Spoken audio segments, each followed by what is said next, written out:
Bonjour YouTube, j'espère que vous allez bien. Aujourd'hui, nous allons faire un tuto sur l'intégration de l'API MTN Mobile Money.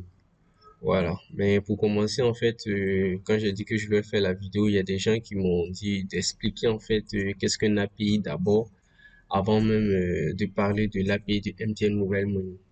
Alors, pour faire simple, un API, vous tapez simplement sur Google, vous allez avoir des informations sur l'API. Mais en fait, l'API, c'est quoi?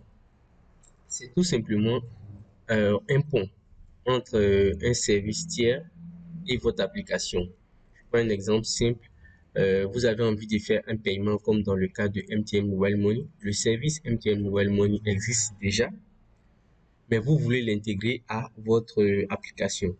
Donc, MTN Mobile Money va créer une API qui en fait sera le pont entre leur service qui existe déjà, qui fonctionne, et votre application.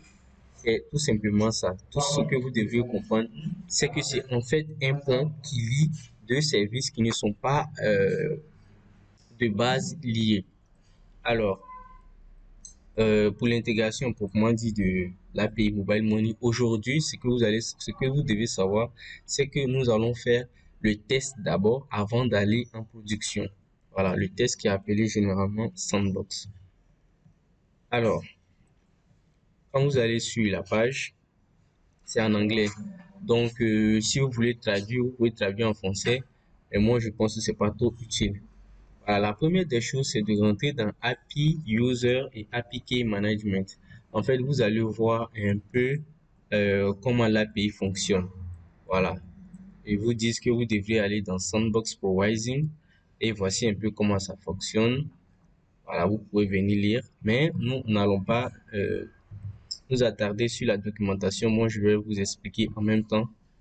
Voilà, mais après, vous pouvez venir regarder la documentation. Alors, quand vous venez sur API Sandbox, qu'est-ce que vous devriez faire? Ah, j'oubliais. La première des choses, c'est de se connecter. Voilà, si vous n'avez pas de compte, créez un compte. Voilà. Comme moi, j'ai un compte, je vais me connecter.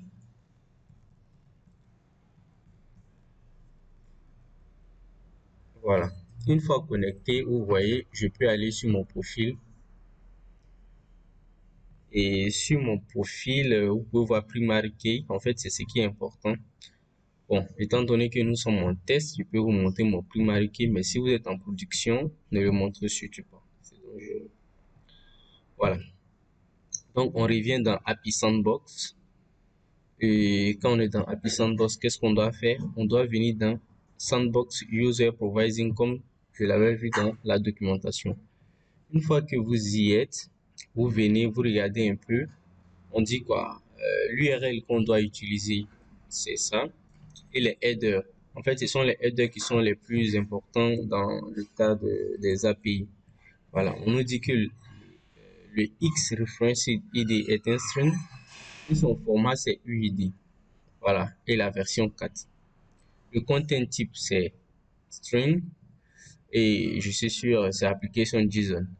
Et le OCP API Subscription Key, voilà, je vais y arriver. C'est en fait le key qu'on a vu sur le profil. C'est pourquoi il est important de se connecter d'abord. Après, la réponse que vous devriez avoir, bon, le provider callback host, c'est pas tellement important, mais en fait, ici, c'est le nom de domaine de votre application que vous allez mettre.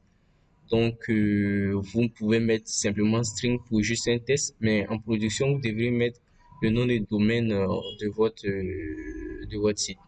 Voilà. Donc, si vous avez un 201, c'est que c'est bon, c'est créé et tout va bien. Si vous avez un 400 bad request, c'est que vous avez des problèmes. Si vous avez un 409 conflict, ça veut dire que vous avez déjà utilisé le UID en question. Donc, il va falloir le changer, puisqu'on ne l'utilise pas plusieurs fois. On l'utilise une seule fois. Ici, on dit resources already exist. Ça veut dire que vous avez déjà utilisé. Ici même, on explique mieux. On dit duplicate reference ID. Elle dit que vous avez déjà fait une création de ressources avec ces UID. Et si vous avez ça, ça veut dire que c'est lié à votre connexion. Voilà. Et ici, en fait, ce sont les codes pour aller un peu plus vite. Ils vous aident avec ces codes-là. Donc, comme moi j'utilise PHP, je peux déjà utiliser ce code préétabli, l'adapter à mon projet. Mais on va en arriver. Ce qu'on doit faire, c'est le try it. Donc, quand on fait le try it, on doit mettre notre is references id. Alors, pour faire ça, pour générer un code UID, moi je m'embrouille pas. Je vais sur Google, je tape générateur UID et le premier que je trouve, je le prends. Ici, je viens, je fais générer. Et une fois que ça génère, je copie tout simplement. Et j'étais où déjà? Voilà, je viens ici, je le colle. Voilà, provide callback host. Je peux mettre le nom de mon site, par exemple, nom-de-mail.ci. Voilà. Une fois que cela est fait, je fais un send. Quand je fais un send, réponse 201 created. Alors, ce que vous devez savoir, ça veut dire que le test a marché. C'est que, en fait, c'est des étapes. Et si vous sautez une seule étape, vous allez avoir des problèmes. C'est séquentiel et ça se suit. Donc, vous devrez suivre à la lettre ce que je suis en train de faire. Alors, après avoir fait ça, votre UID est reconnu maintenant par l'API. Maintenant, vous devrez générer le API Key. Le API Key, il n'y a rien d'autre à faire. Vous mettez le même UID que vous avez mis avec l'OCPIM. Donc, l'OCP APIM. Je me trompe à chaque fois sur ça. Alors, ici, vous collez simplement le UID, le même UID, hein, et vous faites send, create. Et là, vous allez voir, on a un API Key désormais. Donc, cet API Key, il est très important. Je le copie. Je viens là, voilà, je crée un document et je vais le mettre là. Voilà, je le copie ici et je le colle. Ok, c'est un truc que je devais balancer. Ok, ça c'est fait. Maintenant, on va dans Collection. C'est ça.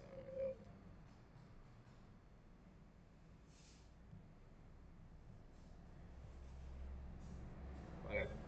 Une fois que vous êtes ici, ce que vous devrez faire, c'est ici, le post token. Voilà, vous venez là, vous faites pas le request to pay d'abord, hein, vous venez générer le token. Et pour générer le token, ici, en fait, si vous n'êtes pas un habitué, ça va vous fatiguer un peu. On dit authorization, c'est un basic authentication header qui contient l'API user ID et l'API key. Donc, l'API user qui est ce qu'on a généré ici et l'API key qui est en fait ce que je viens d'enregistrer dans le document de texte.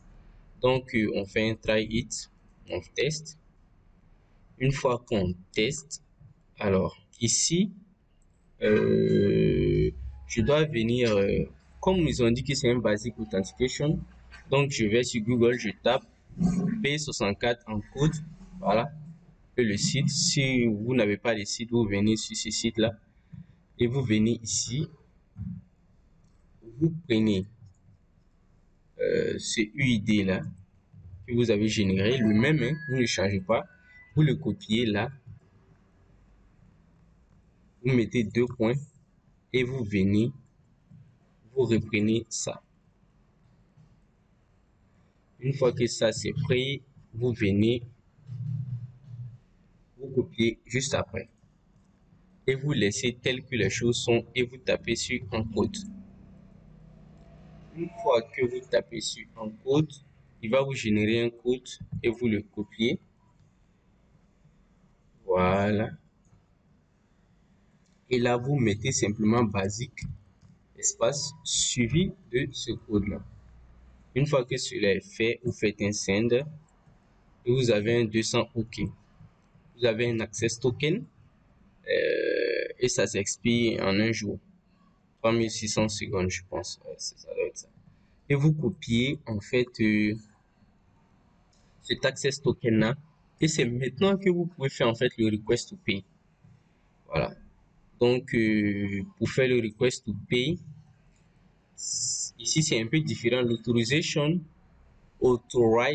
oui c'est ça. On dit user for basic authentication and auth. Donc c'est-à-dire vous pouvez faire un basic authentication ou un auth. Voilà. Le basic authentication, je l'ai testé, ça n'a pas marché, c'est le autre qui marche. Donc, j'utilise en fait le bearer de hôte. Ensuite, le X callback URL, c'est en fait le callback de retour. Voilà, mais comme vous êtes en test, vous pouvez mettre le callback que vous voulez. Le X references ID, c'est en fait le UID généré depuis le début. Le X target environment, en fait,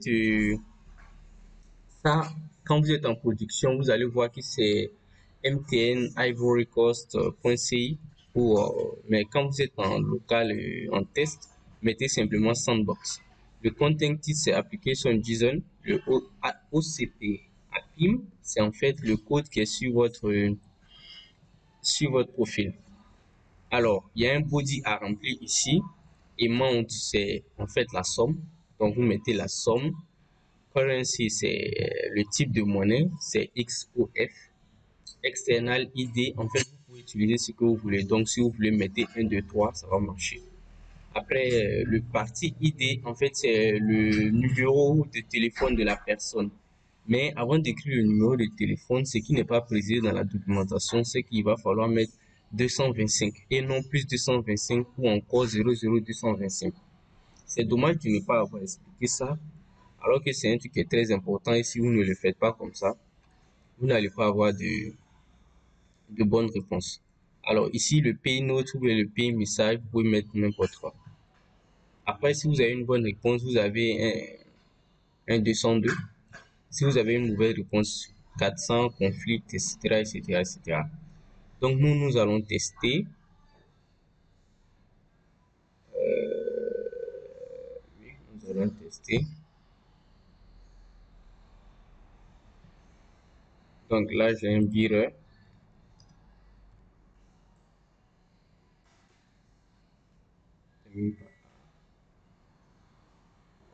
J'espère que je ne me suis pas trompé, hein. Vous mettez un bearer suivi du token que vous avez eu ici. Maintenant, le X callback URL, bon, mettons juste comme ça, nandemain.ci/mtn par exemple. Et là, je remets mon UID.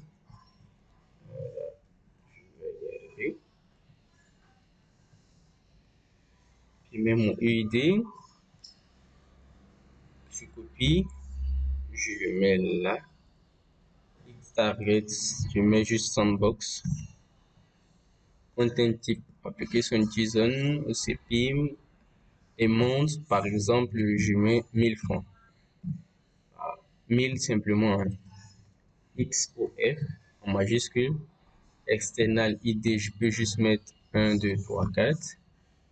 Et là, MSID DN, on le laisse comme ça. Et là, je mets 225.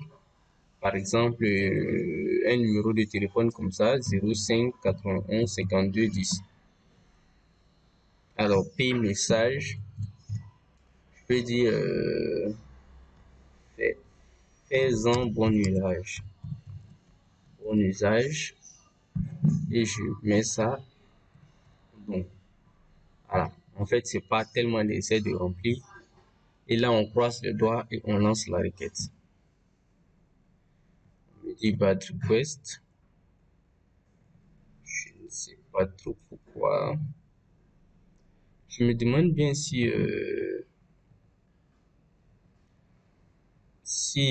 token que j'ai eu ici, c'est bien le token que j'ai copié. Ici, le access token. C'est bien ça.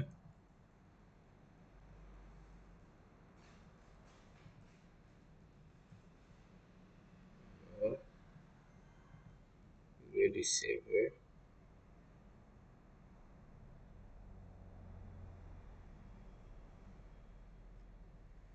Alors,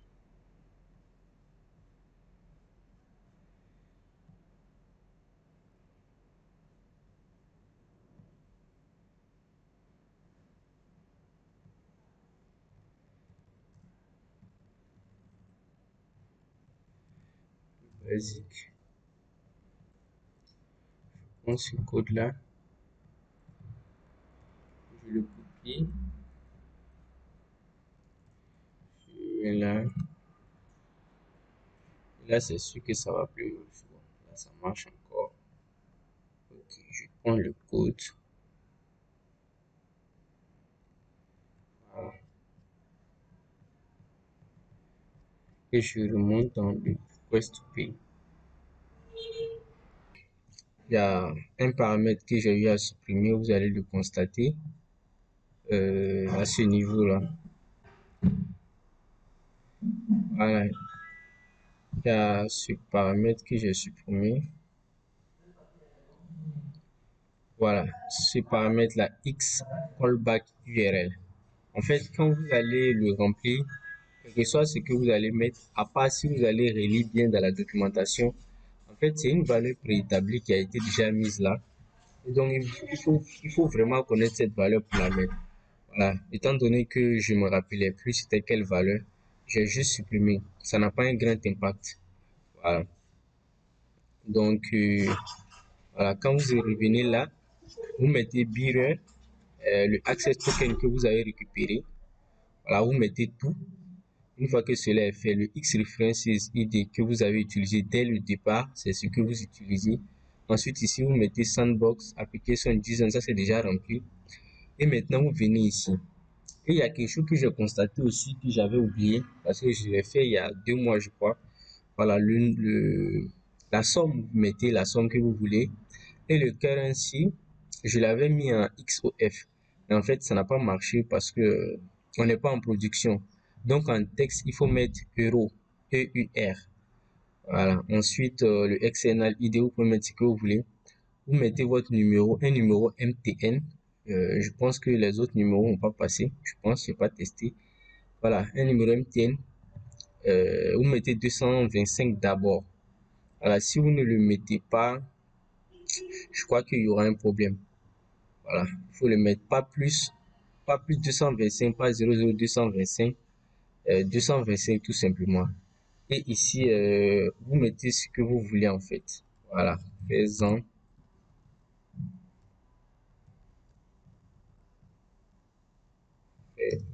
bon usage. Qu'est-ce que je fais? Voilà, ici,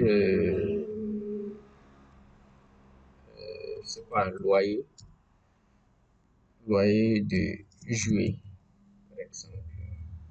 En fait, ça sert à rien, quoi. Voilà. Et ici, vous vérifiez bien si ce que vous avez mis, c'est ça. Voilà. J'ai déjà lancé la requête, j'ai eu un 202 accepted. Voilà, en fait, si vous n'avez pas ce type de réponse à ce que vous avez fait n'est pas correct, voilà, mais je pense que si je lance encore, ils vont me dire que ça va pas marcher parce qu'en fait, non, ça doit marcher parce que le access token, il tient pendant toute une journée. Voilà, voilà. Bon, on dit ça marche pas parce qu'en fait, j'ai déjà utilisé ce, ce references ID là. Mais du coup, ça me donne une idée. Je vais essayer un truc, je sais pas si ça va marcher.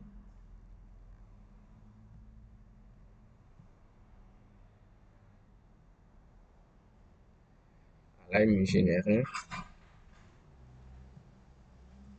Attends, je vais recharger la page.